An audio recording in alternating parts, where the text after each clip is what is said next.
Hey guys, welcome back. Today I'm going to be going over all of the books that I read in quarter one of 2023. So the first 3 months of the year, January, February, March. And didn't read that many, but I figured I'd make a video on it because I decided I'm going to be doing TBR videos now. I don't know if I'll do them every month, but I did film one for April and that should be up before this. So I figured I would let you guys know what I read so far because I will probably be doing videos as like recaps to what I actually ended up reading in each month. Does that make sense? So I'll come back with a video about what I actually read in April compared to what I planned on reading. So I just figured I'd tell you what I've read so far. So I've only read 6 books. I read 3 in January, 1 in February, and 2 in March. So the first one, I actually the app that I keep track of all this on tells me the dates that I finished it, or that I finished it in the app. But one of these I'm pretty sure I finished. I have it in here as the third one I finished, but I think it was actually the first one I finished. And that's that is The Midnight Library by Matt Haig? I'm not sure how to say the last name. But that one I think I finished within the first week of January. That one was really cute. I'm going to be telling you guys a little bit what the books are about, so there might be spoilers, I don't know. But I will put up a picture of the book on the side because, oh no, I actually have the physical copy of this one. Well, let me go get it. Okay, well, I guess I am going to put the picture up here because I cannot find that book anywhere, which is very concerning because I definitely own it. And I definitely put it back after I read it, so I don't know where else it would be. It's very odd. It's fine, I'll just put a picture up here. So that book was about a girl who felt like she had made all the wrong decisions in her life. She just felt like her life was going nowhere. She was very depressed, and she decides that there's no more reason to live, and she attempts to unalive herself. And then when she does, she ends up in this like version of limbo where it's like a library and all the books, if I remember correctly, it's been a few months since I read it, but all the books in the library are like different versions of what her life could have been if she had made different decisions.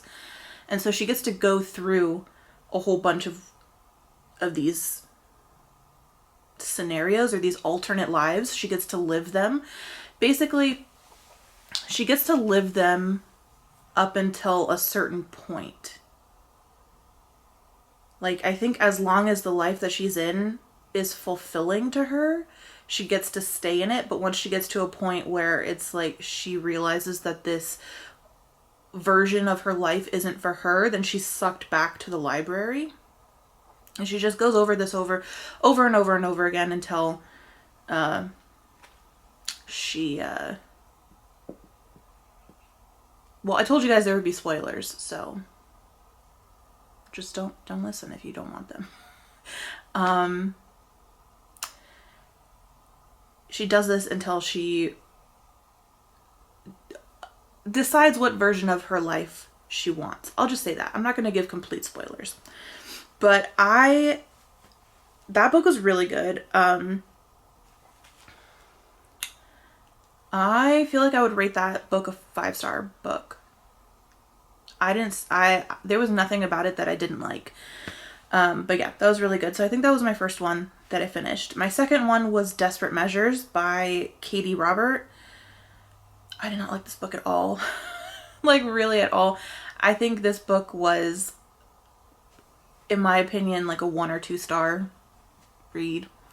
It was not great. It was a really short book. It's like a myth retelling of Jafar and Jasmine. And then it's also got Hades and a couple other mythological people in it. The book for me, I struggled. I forced myself to read through the first half. The second half is where it picked up and it got bearable to read. But I was reading this because it was a recommendation from a friend. And I know that doesn't mean I had to finish it, but I feel like I wanted to be able to have an opinion because she really liked this book. I didn't like it. I just didn't. The first half of the book was a drag. And there's a scene in the beginning of the book that it's a smut scene.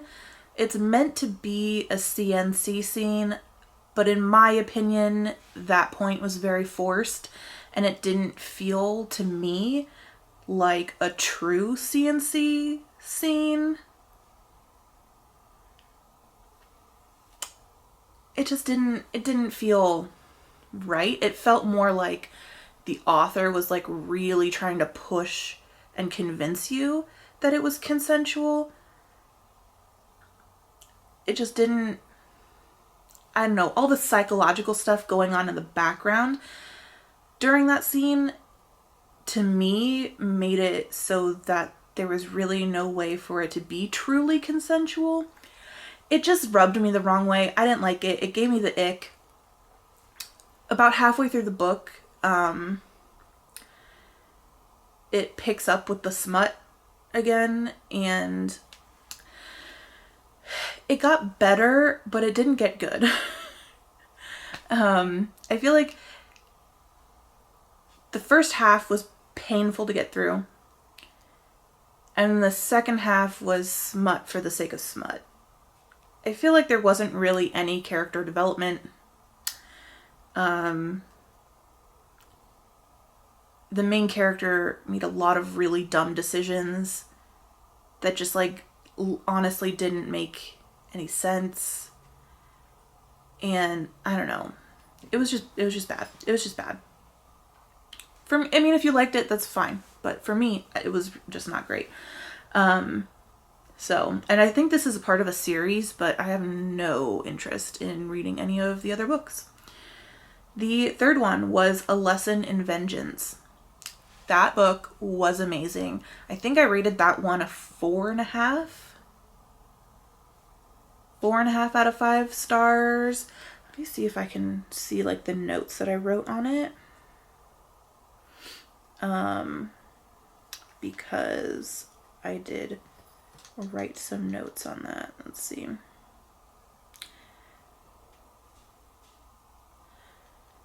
Oh, so the Desperate Measures I read in physical form, but that was lent to me. That book was lent to me, so I don't have the physical copy.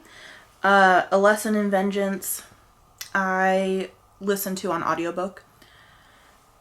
Excuse me. This one was really good.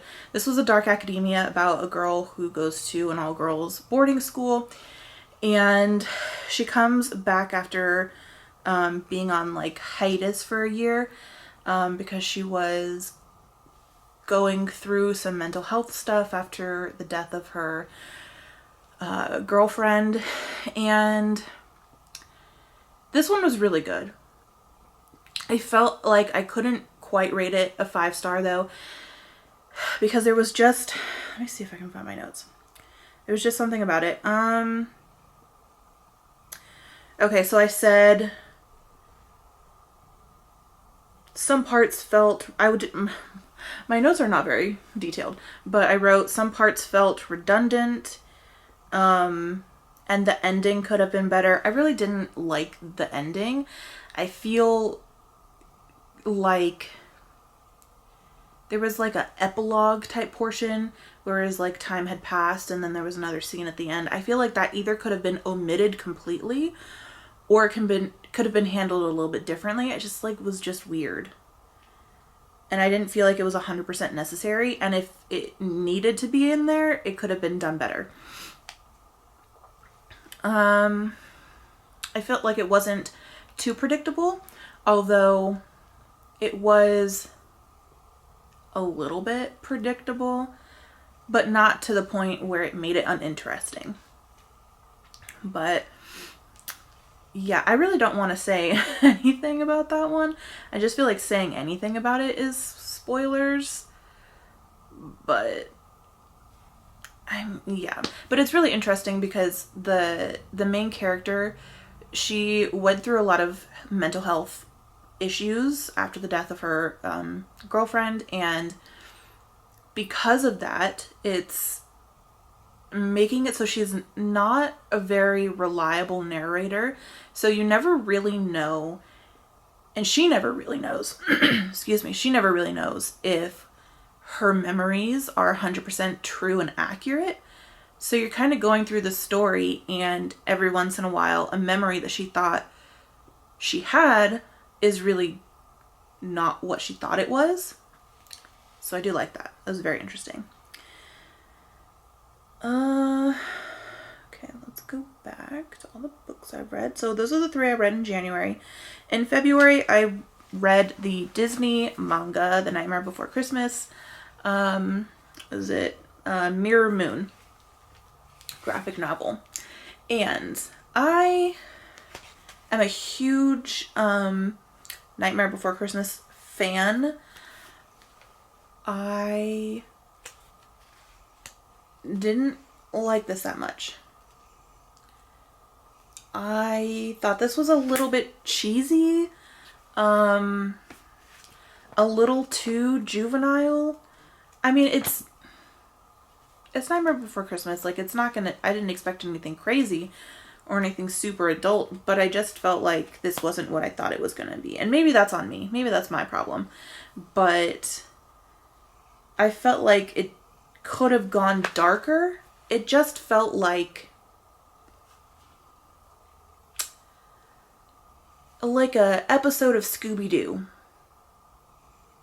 But like some episodes of Scooby-Doo are actually kind of freaky. One of the like tame, very predictable episodes of Scooby-Doo. It basically, Jack is trying to like do something with a mirror, and I don't even remember. It's honestly not that memorable even. Jack was trying to do something with a mirror and it didn't work the way he wanted it to, or it did and he didn't think it worked, and it was like turning the townspeople evil, and like Sally had to save the day. I don't know. I didn't think it was, I probably will never read that again. I didn't think it was actually even worth it. So my husband got that for me and it's really sweet, but honestly just kind of a waste of a read in my opinion. That's probably like a 1 star. I don't even remember, what did I rate it in here? I don't know. That's by, let's see, Mallory Reeves, Gabriella Cianello, Natalia Toretta. Yeah. Cute for kids, probably. Anyway, if that's the only thing I read in February. In March, I read Sacrificed by Bella Klaus. I read this as, I guess I listened to it. It was an audiobook.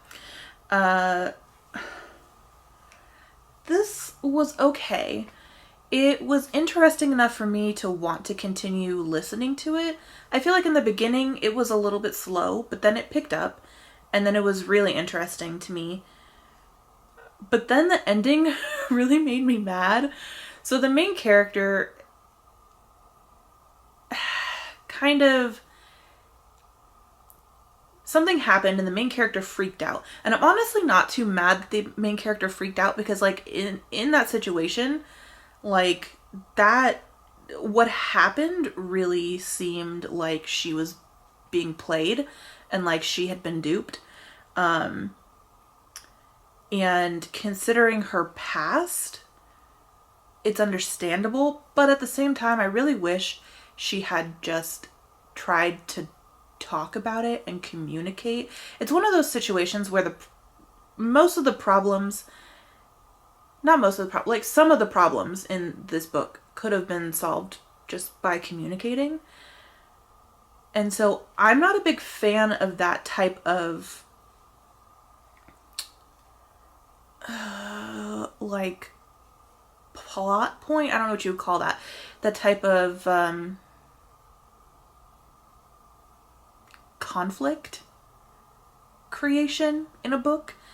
If the only thing that's stopping the problem from being fixed, or the only thing that created the problem or like made the problem big and like an issue worth talking about in the first place was like people not communicating, once I can maybe see that. But when you do it over and over, it's really irritating to me to read about, because it's just like, what, I'm just reading a story about people who don't know how to talk then, and that becomes very frustrating. So that was a little irritating. And then the end of the book ended in the middle of a scene. Like, cliffhangers are one thing. Cliffhangers are one thing, but the book literally ended in the middle of a scene.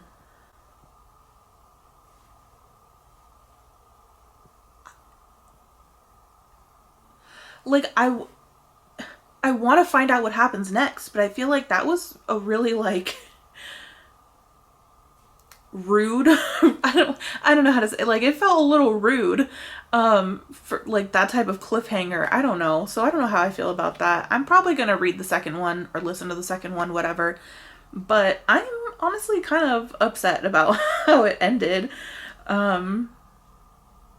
And it feels like I don't know. I'll have to listen to the rest of the books or the next book or something, but I'm wondering if the author wrote the book as like just a really long story and then decided to like chunk it up into individual books, and that would maybe explain the way that it ended a little bit.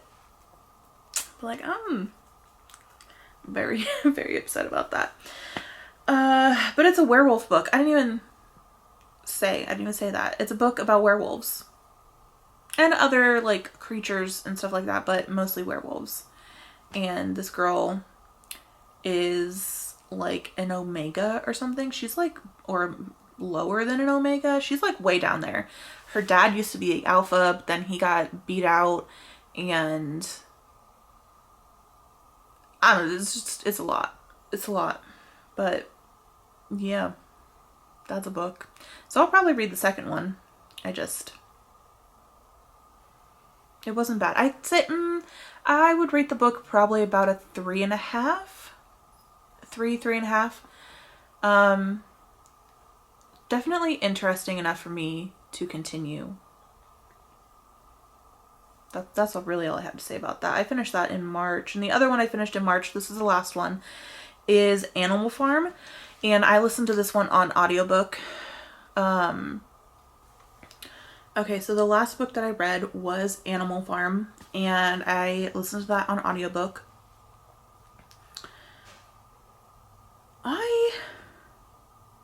That book was actually very interesting.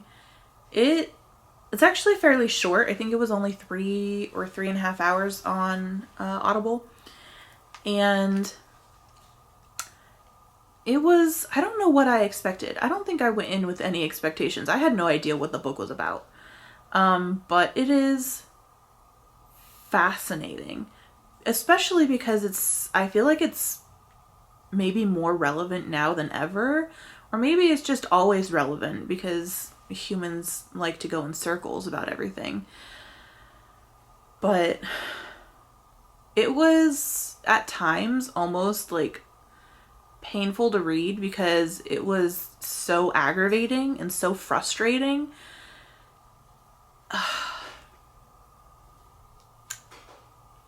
If you don't know what Animal Farm is about, it is about farm animals that decide they're fed up with the poor treatment that they receive from their farmer. So one day they band together and they rebel against the farmer and they run him off the farm and they take over. The animals decide that they're going to implement a series of rules in order to make sure that none of them ever suffer again, that they're all equal, and that they stay far, far away from anything human related. So they make rules like you can't walk on your hind legs like a human, you can't sleep in a bed like a human, you can't live in a house like a human, all these rules. And then slowly over time, the pigs from the farm start to take the leadership role and really more like the control of the farm. And they take advantage of the fact that most of the animals can't read. Although some of the animals do learn how to read, most of them can't read, and even some of the ones that can aren't very good at it. So they take advantage of that, and they start breaking the rules. But then they gaslight all the other farm animals about it. And they change the rules slightly so that it's like there's like a qualifier to the rule that makes it so they didn't technically break it anymore. And since most of the animals can't read, they don't know that the rule was changed because they have it like written down. And even the ones that can read just assume that they have bad memories and that it must have just always been that way and they didn't remember it.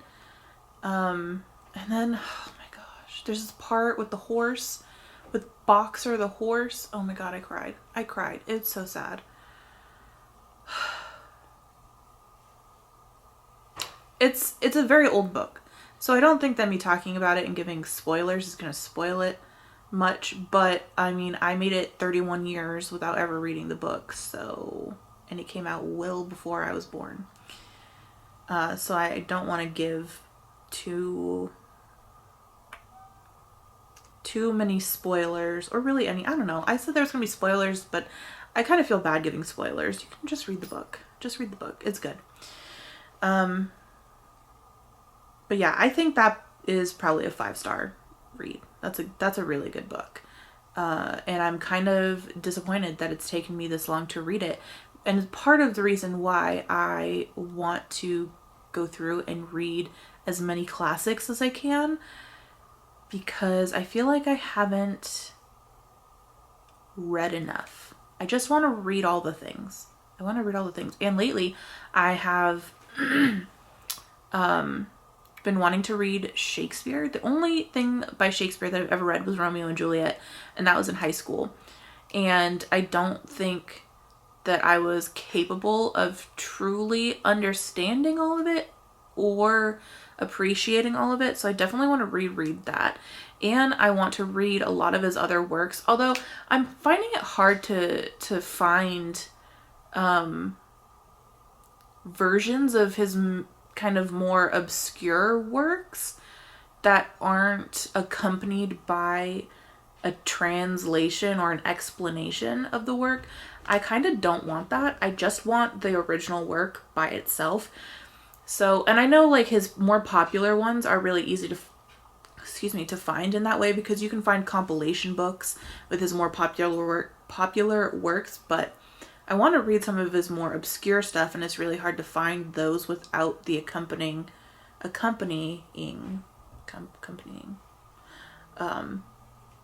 like explanation part. So if you know where I can find those, that's just the original work, let a girl know, because I would really like to read a lot of his works.